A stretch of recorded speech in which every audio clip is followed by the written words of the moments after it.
coronavirus, estamos en tiempo de cuarentena, estamos recibiendo ya el impacto de lo que la cuarentena implica, de sus consecuencias. Clases a distancia, por ejemplo, iba a ser un tema más adelante en nuestro programa. Pero tenemos son tantos frentes abiertos, ¿cierto? Severa escasez de combustible, es un hecho.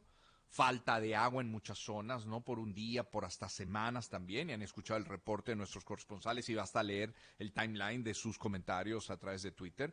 Bajones eléctricos, en algunos casos apagones de 10 horas si se va a Mérida o de 20 horas si se va al Zulia.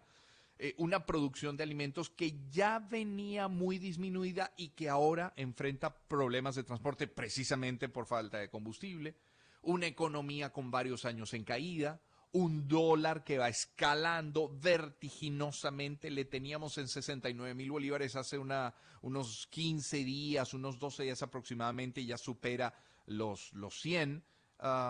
Incendios también ahora, incendios forestales que, bueno, tienen sus implicaciones en nuestro sistema respiratorio, y que no se olvide la presión internacional. Por mencionar algunos, probablemente haya muchos más que me faltan en la lista. Bueno, de todo esto queremos hablar con Luis Vicente León. Él es director de Data Analysis, le tenemos en la línea telefónica. Luis Vicente, gusto saludarte, feliz día. Igualmente, mucho gusto también. Luis Vicente, es mucho, digo, es mucho para cualquier gobierno, ni hablar del actual. Entre las prioridades, ¿cuáles serían las prioridades para quienes ocupan esos espacios de poder? Claro, habría que preguntarse primero cuáles son las prioridades para ellos, ¿no? Pero ¿cuáles serían las prioridades en tanto drama que he leído? Sí, bueno, tú estás describiendo lo que en el análisis económico se llama, por referencia histórica, de la tormenta perfecta. Sí. Simplemente llegaste al punto en el que todas las variables se desequilibran y donde es muy complicado decidir incluso por dónde comenzar. El país colapsa. Y la verdad es que cuando uno dice eso, se da cuenta de que cuando hace apenas unos meses la gente te decía que no se podía estar peor, no entendía nada de lo que estaba Sí. diciendo. Es decir, cuando te dicen, tranquilo, no pasa nada, porque yo puedo simplemente romper todos los sistemas dentro de Venezuela y la gente ya puede vivir peor porque ya llegó donde estaba. Eso es un absurdo. Incluso hoy sigue siendo todavía un Sí. absurdo, porque tú estás planteando que van creciendo los problemas, pero todavía hay algo de recursos. Ese algo de recursos también se puede colapsar. Es decir, estamos viendo 14 horas de cola o 16 horas de cola para echar gasolina en Caracas. Pero todavía hay cola. Es que tú vas a llegar, o podrías llegar al momento en el que simplemente no hay cola porque no hay nada de combustible.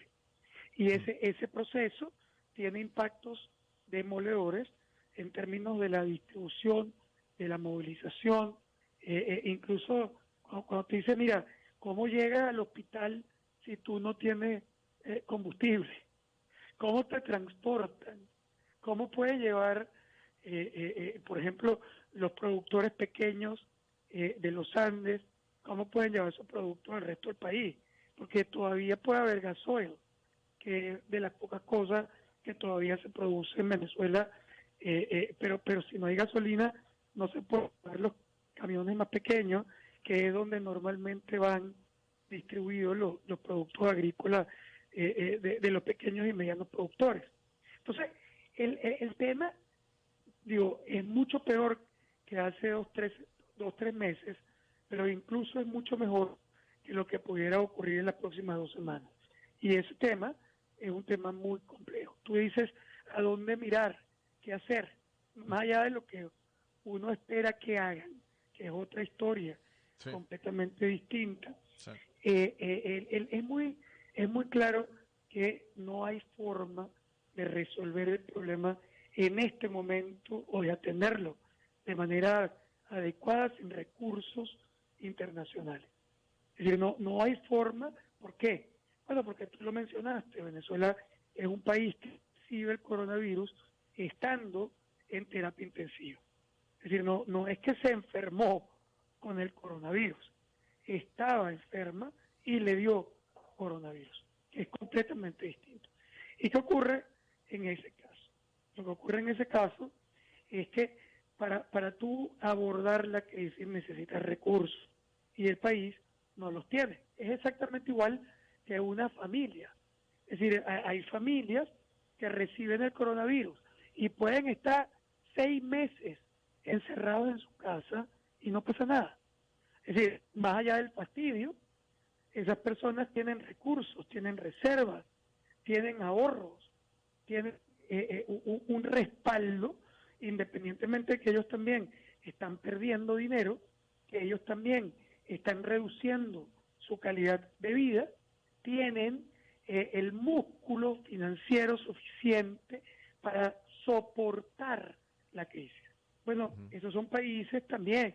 Alemania puede pasar medio año varado y va a seguir incluso entregándole apoyos económicos a sus ciudadanos. Estados Unidos, en la mitad, lo que está preservando es que la crisis económica sea menos grave, pero ellos tienen recursos para poder abordarlos. Pero no, el gobierno venezolano está prácticamente quebrado en términos de recursos extranjeros. Y cada bolívar que el gobierno entregue para ayudar al sector empresarial o para ayudar a las personas, si lo decidiera, es decir, si decidiera tratar de mantener salarios suficientes para vivir, el dinero de dónde saldría. Román, tendría que salir de la maquinita, tendrías que imprimir dinero para entregarle a esa población, porque tú no tienes ahorros extranjeros relevantes para hacer eso. Y si tú imprimes dinero, lo único que va a generar es más inflación, más devaluación, y ese dinero que le estuviera entregando, además, en moneda local, porque no tienes extranjera, sería equivalente a más inflación que pulveriza, incluso empeora, la capacidad de compra de esa población.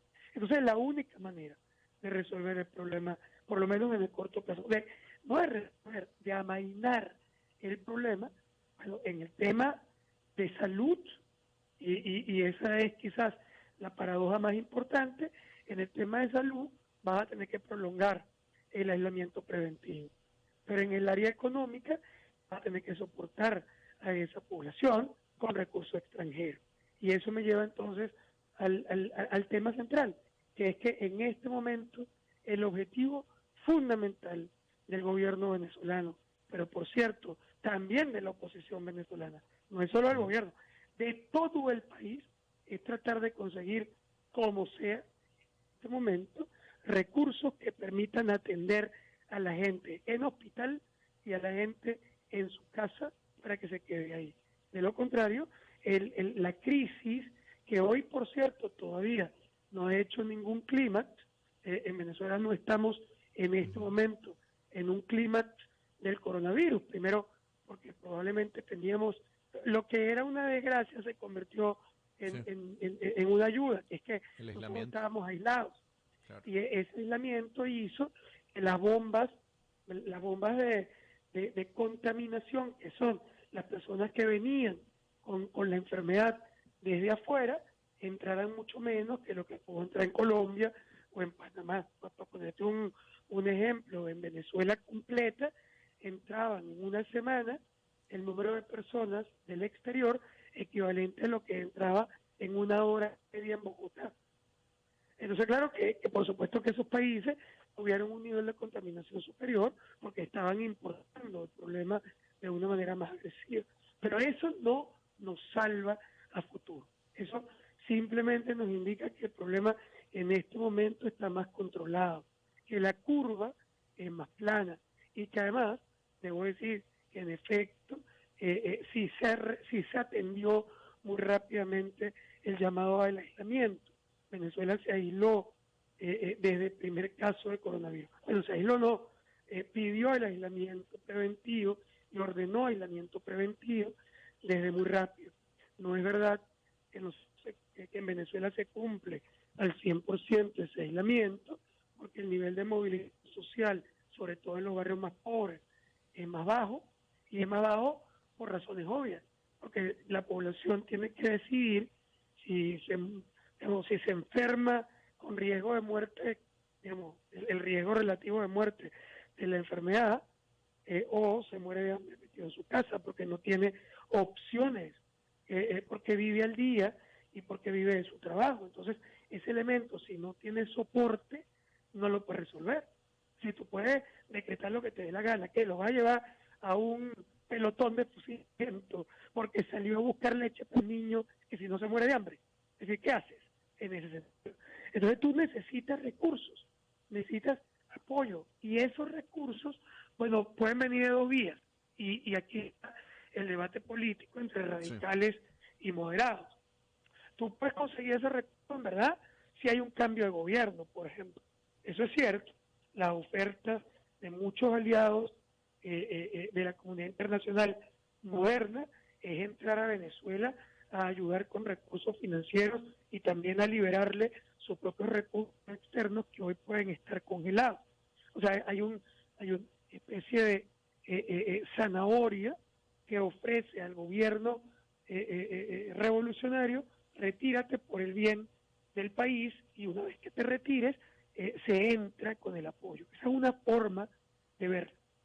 La otra es el apoyo internacional, que exige el financiamiento, me refiero, de sí, organismos multilaterales, que requiere que la oposición al gobierno hagan una tregua política. Eso no quiere decir que no se mantenga la lucha de cambio desde la oposición, pero sí que se haga una tregua específica para poder recibir los recursos específicos para atender la gente que está enferma o la gente que necesita sostenerse aislada.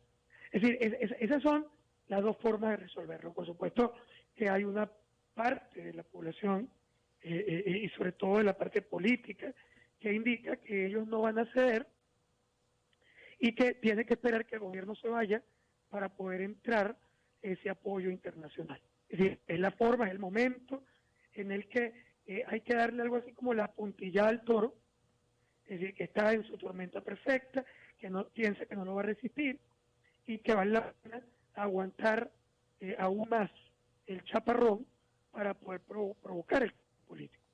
Si esa propuesta, bueno, que tiene un punto, o sea, su punto es que está en esa tormenta, y si tú pensabas que las sanciones iban a funcionar, bueno, esta es como una sanción con esteroides, entonces sí. está esperando que funcione más rápidamente. El problema es, ¿qué le dices tú?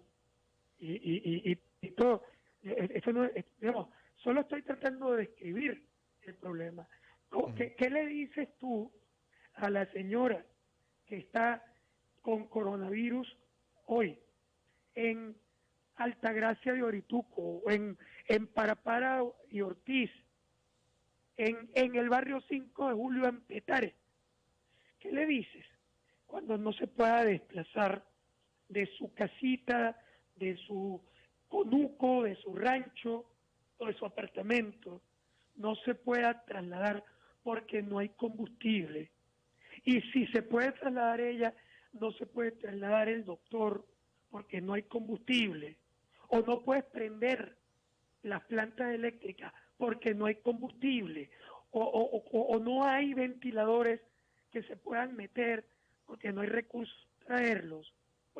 Mosca, no importa, en este momento no estoy discutiendo sobre quién es el culpable de que no haya producción de combustible en Venezuela. Es obvio que es el gobierno. Y tampoco estoy discutiendo por qué el sistema de salud está destruido. Es obvio que es el gobierno. Pero una vez que es obvio que es el gobierno, ¿qué le dices a José coronavirus?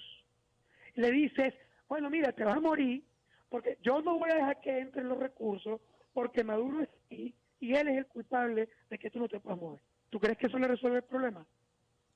Es decir, ahí Totalmente. está el gran dilema Sí. que vivimos en este momento, y es que si nosotros no nos abrimos de inmediato a atender la población que está en emergencia real, que se puede morir de verdad, y que no importa, de nuevo, no es que no importe, importará después, pero hoy lo único que nos importa es cómo lo solucionamos, cómo garantizamos que esa señora o que ese niño o que ese señor mayor, más bien, no se muera.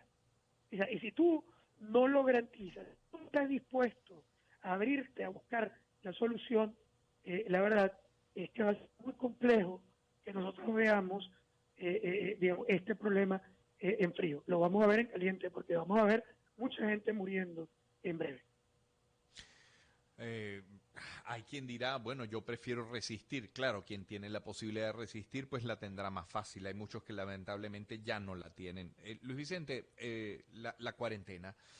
La cuarentena es algo inherente a la contención del coronavirus. Se ha manejado como la principal estrategia en buena parte de los países del mundo que ya han sido afectados. No se puede poner en duda su eficacia ya a la luz de los resultados de las cifras que se han manejado. Pero esa cuarentena, en el caso de Venezuela, te pregunto, ¿la extensión tiene solo origen en la contención del virus? O lo pongo de esta manera, ¿en qué otras cosas beneficia a Nicolás Maduro que tú, que la señora Josefa o que yo no podamos salir de nuestras casas? ¿En qué le beneficia? Mira, digamos que podemos hacer un análisis por esa vía y decir que en efecto el hecho de que la población esté aislada en este momento, que se haya, digamos, impedido el desplazamiento, por supuesto que hace menos visible la crisis de combustible, es decir, sobre todo la crisis de combustible, es decir, porque al final de cuentas esa es la variable crítica en este momento. Entonces, bueno, si tú estuvieras con todas las ciudades prendidas, estarías viendo a Caracas tratando de moverse y no pudiéndolo hacer. Y eso, por supuesto, podría amplificar el colapso de presión social o de movilización social de protesta, lo cual haría que sería más riesgoso desde el punto de vista político. Pero yo la verdad es que no creo que es que nosotros estamos aislados en este momento por eso. Hay una razón muy superior. Es decir, estamos aislados porque en realidad el aislamiento demostró sin duda ser el mecanismo más adecuado para prevenir la curva alta de contaminación. Y para el gobierno también una curva alta de contaminación sería demoledor. Sí, porque no hay nada más grave que mostrar tu incapacidad absoluta de poder atender la enfermedad. O sea, tú puedes atender este aislamiento. Y vale la pena decir, sobre todo, la evaluación que se puede hacer sobre la acción del gobierno en este momento de la crisis, más bien ha sido evaluado en positivo. Entonces, a él le conviene tener el aislamiento desde la perspectiva de que eso es manejable. Es decir, es manejable mientras pasa un tiempo relativamente corto. Tú simplemente tienes una orden, pones a la gente en cuarentena, la gente que se mueve es menor de todas maneras, aunque se muevan, es mucho menor que si no tuvieras básicamente una decisión, y eso hace que la amplificación de la crisis de cuarentena sea menor, es decir, porque está demostrado que funciona. Y entonces tampoco estás viendo la crisis en los hospitales, no está como en Italia, o no está como en España. Los hospitales y las clínicas todavía no están colapsados. Entonces eso también es un valor, y yo creo que ese es el que el gobierno privilegió. Más allá de que eso en efecto secundario le pueda ayudar desde el punto de vista de la ausencia de combustible, la realidad es que está actuando desde el punto de vista de salud, porque un colapso en la salud también es un problema, mejor dicho, es un problema crítico para el gobierno venezolano que recibe el coronavirus sin capacidad de infraestructura, con muy pocos ventiladores, con muy pocas camas para poder atender enfermos. Entonces, la verdad es que el beneficio mayor es de salud y creo que por eso toma la decisión del gobierno. Ahora, lo que se va a presentar ahora es una batalla campal entre la lógica sanitaria, que es correcta, es decir, que es mantener a la gente lo más aislada posible, se va a mezclar con la incapacidad de sostener económicamente a esa gente en casa. Y cuando esas dos cosas se enfrentan, lo que va a terminar ganando es la necesidad de ir a trabajar, es la necesidad de buscar el sustento, el alimento, y eso va a complicar el mantenimiento de la cuarentena. No importa cuántos decretos, amenazas Una cosa es un gobierno autoritario que ordena, como en algunos otros países, que ordena a su gente quedarse en casa, pero les lleva comida, les lleva médicos, les lleva equipos y les puede atender a un gobierno que les dice no te puedes mover, quédate ahí y yo te voy a mandar 4 noches que no te alcanzan ni para comprar un litro de leche y no te puedes mover. Es decir, bueno, ¿hasta cuándo no se puede mover? Es decir, eso tiene tiempo finito. Bien, Luis Vicente, gracias por acompañarnos esta mañana tan gentil, ¿eh? Gracias a ti. Un abrazo. A Luis ti, Vicente Esteban. León es economista, es presidente de Data Analysis, es profesor universitario y es articulista también. Vamos a hacer algo, vamos a compartir algunos mensajes publicitarios, identificamos nuestro circuito y vamos a hablar, bueno, de una de las consecuencias de la cuarentena, ¿no? Esta decisión de finalizar el año escolar desde casa, lo que implica para una organización como Fe y Alegría, por ejemplo. Hablemos antes de Farmatodo, si me permite. Farmatodo, ocupándose del bienestar de los venezolanos, nos hace llegar las siguientes recomendaciones en la prevención del contagio de coronavirus. Lavarse las manos con frecuencia disminuye el contagio por contacto. Al toser o estornudar, cúbrete la boca con el brazo o con un pañuelo. Evita el contacto de manos con la cara y mantente atento a la información oficial. Es Farmatodo, dedicados a ti. Y a la hora de construir o remodelar, siempre busca los mejores materiales. Pensando en tus necesidades, Donsen, líder en tuberías y conexiones de Polifusión en Venezuela, ofrece suministros para provisión de agua caliente y fría en viviendas, hoteles, hospitales, sistemas de aire acondicionado y calefacción centralizada, instalaciones para piscinas, industria alimenticia, farmacéutica y más. Donsen tiene la mayor cantidad de soluciones para lograr los mejores resultados. A la hora de realizar tu proyecto de obra civil o remodelación de casa, oficina o comercio, no te cases con cualquiera, cásate con el líder Donsen, tuberías y conexiones de Polifusión, innovación y calidad en cada pieza. Pídelas a tu distribuidor de confianza. Búscalos en Twitter e Instagram como @DonsenPPR y visita donsenvenezuela.com. Cierro hablando de Ubi Pagos. A ver, te presento una nueva forma de hacer compras al mayor para tu negocio. Ubi Market, en este caso, es una plataforma